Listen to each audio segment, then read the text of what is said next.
Salut tout le monde, voici comment se passe Fairy Tail. Voilà comment on débute une belle journée avec un super chapitre. Aujourd'hui nous sommes là réunis tous ensemble pour pouvoir parler de la mort de Jalal. Je sais ce que vous allez dire, on est dans Fairy Tail, les morts de personnes importantes faut pas trop y croire, il y a toujours un truc qui vient les sauver, mais là il n'y a rien du tout.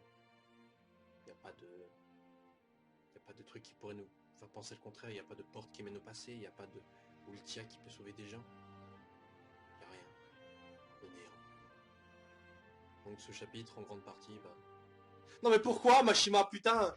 Je me suis rendu compte qu'au final j'ai envie qu'aucun des personnages de Fairy Tail ne meure. Je veux qu'ils soient tous là, je m'en fous. Il faut qu'Erza soit heureuse avec Jalal et qu'ils se fassent des bisous. Bon, alors aujourd'hui on se retrouve pour un chapitre plutôt bien tristounet en fait, qui est divisé donc en plusieurs parties correctement, d'ailleurs ce qui est assez amusant à voir. La partie avec Natsu, puis à Fairy Tail, puis après chez Tartaros, et enfin du côté de Jalal. Enfin, quatre parties. Donc la partie concernant... Déjà, Elfman, c'était que celui-ci, au final, ne s'est pas vraiment fait contrôler. En fait, il obéit à un ordre de Serra, c'est-à-dire de déposer une bombe. Selon la traduction, en fait, c'est une bombe qui aurait en soi... C'est une lacrima qui contient, en fait, si vous voulez, la puissance de 500 fois de Jupiter. Jupiter, c'est un peu le truc qu'avait résisté, sur lequel qu'avait utilisé donc Phantom Lord pour buter la guilde, vous voyez. Et qui avait survécu au bord de la mort, vite fait, à un seul coup, Erza, quoi. Avec son armure soi-disant indestructible. Invincible, l'armure d'adamantine ou je sais plus quoi. Bref, dans tous les cas, voilà, c'est impossible qu'ils y survivent, hein, 500 fois de Jupiter, donc ça donne un peu l'idée que comme quoi cette bombe ne tuera soit personne ou alors quelqu'un va se sacrifier. Peut-être Happy cette fois pourra y survivre en le transportant vers le ciel, hein. Il l'a fait une fois, il peut le refaire. Donc après ça, on voit que vite fait, donc Elfman est un peu con, je trouve. Le mec, pour sauver sa petite sœur, il va tuer toute sa famille. Bon, d'accord. Finalement, on voit ses priorités. Mais ça ressemble pas vraiment à Elfman. Je veux dire, ok, c'est un gars qui aime bien, qui veut protéger sa famille, mais au point de tuer enfin, je veux dire sa famille, Lysana, mais au point de Lysana et Myrna, au point de vouloir tuer tout Fairy Tail. Je pense pas. Je pense qu'il est un peu manipulé. Il y a un petit truc d'où ses yeux rouges, hein, parce qu'il obéissait à un ordre, il dirait rien. Ou alors c'est juste un effet de crayon pour dire que le mec est totalement dépressif. Enfin bref, je pense qu'il y a une sorte de magie peut-être qui l'influence un peu, je ne sais pas. C'est pour ça. Donc la magie de Serra, donc elle disait à un moment, my macro is absolute. Enfin, macro, je pense que c'est le nom de sa magie, je pense, je sais pas. En lui disant que voilà, quand je dis des ordres, voilà, t'obéiras, c'est ma magie. Et donc le mec il obéit. Alors Kana à un moment donné a essayé de provoquer, je ne sais pas pourquoi Kana a essayé de faire ça. Peut-être parce que je sais pas, elle doit se douter d'un truc ou justement que ça ressemble pas à Elfman ou je sais pas. Et bon, peut-être qu'elle a compris le truc et au final c'est Kana qui va justement déjouer un peu le plan, c'est aussi une bonne occasion de la mettre un peu en avant. Donc voilà, on verra ce qui se passe. Alors ensuite concernant Natsu et Lysana, donc ils sont dans la même cellule en train d'enlever d'essayer d'enlever des menottes avec des pieds. Bon bah si c'était aussi simple, je pense que ça se saurait quand même. Bref, donc ils essayent et un petit moment, vite fait de service. Un peu pour les fans du couple Lysana Natsu d'ailleurs, Hiro Mashima a été vite fait attaqué sur Twitter suite au précédent chapitre parce que le mec en fait il relançait si vous voulez un peu le couple Natsu Lysana et beaucoup de gonzesses et même des mecs haters de ce couple là qui sont plus genre dans les Nalu, ouais, parce que comme vous savez les pairings c'est comme ça que ça marche dans le monde des mangas, vous avez ce qu'on appelle les pairings. Et vous avez genre par exemple, vous voyez je sais pas, tapez par exemple sur Google Natsu X Lucie. Ça c'est en gros tous les conneries qui ont été réunies, les images qui sont censées donner du crédit au couple Natsu et Lucie. En plus simple, les gens appellent ça Nalu, comprenant les premières lettres de Natsu et de Lucie. Par exemple pour Lysana c'est je crois que c'est Nali, je crois, un truc comme ça, ouais, Nali. Groovia par exemple pour Grey et Julia, vous voyez, c'est des trucs comme ça. Ouais. Voilà, on a des couples vraiment incroyables. Enfin, il y a plein de trucs bien bizarres. Et, donc voilà, moi personnellement, je suis pas trop dans ce délire là, mais de là à insulter carrément l'auteur parce que vite fait il a fait une scène à poil. Bon, à poil ils ont rien fait quoi. Entre Natsu et Lysana qui était plus comique et un peu fanservice, mais pas vraiment pour donner du crédit à leur couple. Mais c'est vrai que ça donnait un peu d'importance avec ce personnage de Lysana qui a été vite fait oublié depuis l'arc de l'As. Donc après on a le Silver qui arrive. Alors je m'attendais à ce qu'il y ait une discussion un peu plus voilà. Mais Natsu lui-même n'a rien compris. Donc tout ce qu'il dit c'est qu'ils sont en anglais c'est le mot puanteur, je crois qu'il est utilisé, mais on va dire plutôt l'odeur. Enfin on va dire l'odeur. L'odeur de Silver, donc encore une fois il le confirme, il le rappelle, est celle de Grey. Donc c'est pas, il dit pas que ça ressemble à celle de quelqu'un d'autre, c'est bien celle de Grey. Donc il y a forcément un lien direct, ou alors c'est Grey. Soit c'est Grey, soit c'est une personne qui a un lien direct avec lui, un fils, un père, je sais pas.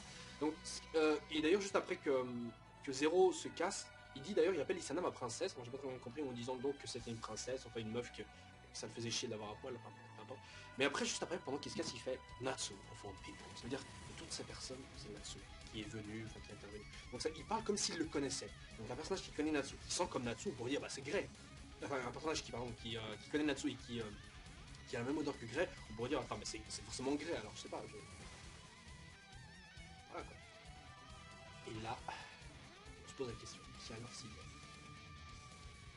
qui a l'air de connaître Natsu. Ou alors tout le monde connaît Natsu, et encore ça rajoute du poids à ma théorie, Natsu égale Aknologa, je sais pas. Mais bon, on va mettre de côté ce truc là, comme dire ouais mais ils savent que Natsu en fait c'est la version d'Aknologia du passé. Bon, il est aussi possible que Silver soit en réalité Grey mais du futur. Mais ce serait bizarre parce que justement, je sais pas, si c'était Grey du futur, il devrait normalement connaître alors, il devrait alors connaître le dragon, il aurait dû connaître tout ça, il aurait dû, tout ce que Grey vit maintenant, il devrait le connaître, enfin, ou alors il y a eu un autre passé qui a changé, je sais pas. Mais le truc bizarre c'est que justement au début, voilà, il est censé avoir vécu tout ça aussi. Non. Enfin bon, moi je sais pas, il y a encore des petits problèmes temporels là pour l'instant. Je suis trop traumatisé par ce qui va arriver ensuite. Et donc voilà, je donne du poids, un peu plus de poids à cette théorie, comme quoi Silver pourrait être Grey du futur, ou peut-être comme ça. C'est possible, en fait ça expliquerait beaucoup de choses, parce que si c'est Grey du futur, bah c'est l'auteur, bah, c'est logique qu'il l'a. Le fait qu'il devienne un Demon Slayer de glace, bah c'est aussi explicable, parce que le mec Grey il a été traumatisé par Miura quand il était petit, donc logique que le mec après apprenne de la magie pour tuer justement des démons. Mais pourquoi est-ce qu'il il est entré à Tartaros? Ça je vois pas du tout, peut-être qu'il a, je sais pas, il s'est passé quelque chose qui l'a traumatisé, avec le passé du côté obscur. Le problème c'est que ça fait un peu trop doublon avec Rogue du futur, donc voilà, ce serait pas terrible. Et donc après ça aussi expliquerait aussi pourquoi est-ce que Grey a arrivé à manipuler la glace de Silver, parce qu'apparemment il pouvait pas le faire, et après il a réussi à le faire, justement il a réussi à le manipuler sans problème. Donc je trouvais ça un peu suspect au début, mais si c'est vraiment Grey du futur Silver là, bah alors ça expliquerait tout. Bon, alors après ça on a un petit passage vite fait avec le président et l'autre connard là de Fralmars, mais bon. Je me suis dit, au fait, qu'à un moment donné, le président avait vite fait expliqué, lâché, oui, avec ma magie super archive, je me suis dit, c'est une magie un peu comme celle qu'avait Hibiki, là, celui de la Miasque, non pas la Miasque, le Blue Pegasus, voilà.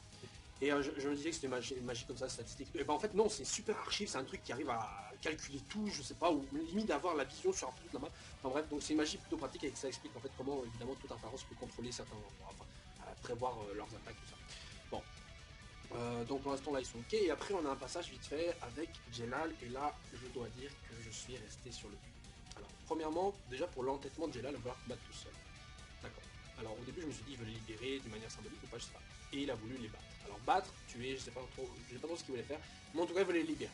Et là qu'est-ce qu'on a après? On a Zero qui justement se réveille, bah ça on savait déjà vu le chapitre précédent, je pensais qu'il allait vite fait se battre. Et bah non, ce fils de pute, il lance un Makanko Sapo de Piccolo là, vous savez l'attaque là, ce qu'on a, l'attaque de Piccolo de Petit Cœur dans Dragon Ball, il fait de la truc. Enfin bref, donc il lui balance ça et on a la mort limite d'un Raditz, enfin bref, soit et donc Jelal se fait transpercer. Comme ça. Bam. Je sais pas, ça colle pas trop. Jelal c'est un peu le personnage de puissance, celui qui l'increvable, le favori de Mashima. Mais ça veut dire qu'il a aussi peut-être un autre plan pour lui. Bon d'accord, soyons clairs, c'est possible que ce soit une autre mort qui pas vraiment mort, je sais pas, ou c'est une illusion, je sais pas, ou alors je sais pas moi, quelque chose mais qu'on fasse pas crever Jella, et je sais pas, pour moi il a encore beaucoup de choses à faire. Crime sorcière sans lui c'est pas crime sorcière, Meredi va rester toute seule maintenant, Meredi toute seule c'est aucune importance scénaristique, on s'en fout d'elle, autant qu'un tech Fairy Tail et qu'elle arrête de nous casser les couilles. Non sérieusement, qu'est-ce que c'est que cette merde? Qu'est-ce que c'est que cette merde? C'est quoi cette connerie? Je comprends pas. Je comprends pas du tout. Je suis totalement abasourdi. En plus, le mec, il vient et l'achève, quoi. Je sais pas ce que vous voulez dire, d'ailleurs. Jelal, il est là tout sérieux. Vas-y, casse-toi, enfuis-toi. Mais putain, mais c'est maintenant que tu te casser. Putain, mais c'est aussi un mage qui est une sorcière, peut-être avec une magie beaucoup plus utile que la tienne, bordel de merde. Et tu te laisses battre par Zero, la sourasse. Bon, par contre, on voit que les membres d'Oration 16 d'ailleurs sont aussi étonnés. Limite en fait ils sont désolés pour Jelal qui se fasse buter par Zero. Enfin bon voilà quoi. Et le truc qui me convient que Jelal en fait a vraiment été buté, c'est que visiblement selon la supra-archive du président, bah Jelal a été buté quoi. Parce qu'il faut pas oublier que Jelal est la troisième clé qui protège Face. Et maintenant qu'il est foutu, bah Face est maintenant libéré. Bon, peut-être qu'ils veulent libérer, enfin je sais pas, peut-être que tout est fait pour nous troller, hein, peut-être que justement Jelal en fait, bien qu'il est soi-disant mort et la clé est désactivée pour Face, eh ben, en fait non il va rester vivant, je sais pas, un truc dans le genre, non franchement je vois pas du tout. Je vois pas du tout. Ou alors c'est un plan à lui, je sais pas ce qu'il veut faire, il veut exprès faire ça parce que lui aussi sait où est Face et qu'il va bientôt y aller, et que justement il veut ramener Tartaros pour y aller, je sais pas, il tend un piège. Moi j'espère. Non, pas Jelal, quoi. Tuez qui vous voulez, mais pas lui. Moi je voulais voir ses techniques secrètes et monstrueuses, putain, on nous fait sa technique Star Destruction, la machin truc, et il l'utilise même pas. Enfin, qu'est-ce que c'est que cette merde? Qu'est-ce que c'est que cette merde? Putain de bordel de chiasse. Je suis dégoûté. Dégoûté. Mais putain, Mashima a réussi son plan parce que là j'ai envie de voir la suite maintenant. Oh, s'enculé, il a bien eu sur ce coup-là. Bon, sur ça, je vous laisse et on va faire une petite minute de silence. On va rester dans le silence. Voilà.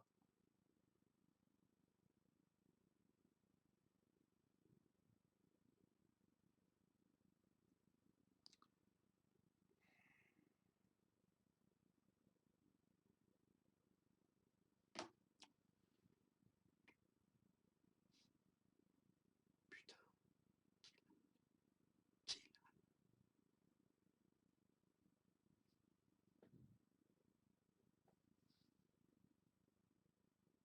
Chef, vous êtes aussi très dégoûté. Et certains détestent Jelal. Allez vous faire foutre. À la semaine prochaine, les gens. Salut. Ziou.